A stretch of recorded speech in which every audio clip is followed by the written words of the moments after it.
भारताचे पंतप्रधान नरेंद्र मोदी यांच्या 75व्या वाढदिवसानिमित्त भाजपाचे नेते पृथ्वीराज पाटील यांनी विशेष धार्मिक सोहळ्याअंतर्गत आज सांगलीमधील गणपती मंदिरात अथर्वशीर्ष पठण कार्यक्रम आयोजित केला होता। सदर कार्यक्रमामध्ये 250हून अधिक महिलांनी सहभाग घेतला होता।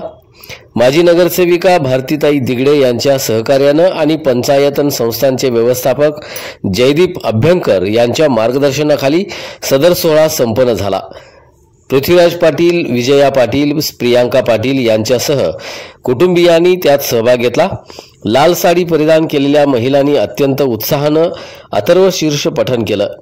पृथ्वीराज पाटील म्हणाले, देशाचे कणखर पंतप्रधान नरेंद्र मोदी यांच्या वाढदिवसानिमित्त या आध्यात्मिक सोहळ्याचं आयोजन करण्यात आलं। त्यांनी जगाला देशाच्या शक्तीचा परिचय करून दिलाय। त्यांच्यावर आज आम्ही भक्ती मार्गाने शुभेच्छांचा वर्षाव केला।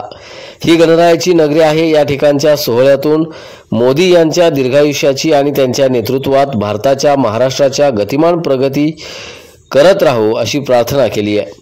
भाजप मंडल अध्यक्ष रवी वाधवणे, प्रदेश महिला मोर्चा उपाध्यक्षा स्वाती शिंदे, प्रकाश बिर्जे, माजी नगरसेविका उर्मिला बेलवलकर, बाळासाहेब काकडे, बाळासाहेब बेलवलकर, गीतांजली ढोपे पाटील, शीतल सदलगे, मयुरेश पेडणेकर, मुकुंद पेडणेकर, प्रकाश बिर्जे, श्रीकांत शिंदे, सुशांत गवळी, शुभम बनसोडे, प्रशांत देशमुख, रघुनाथ नार्वेकर, प्रशांत अहिवळे, किरण कपाले, मोहन जमादार, बंडू पोद्दार, भाऊजी बेलवलकर आदी मान्यवर यावेळी उपस्थित होते।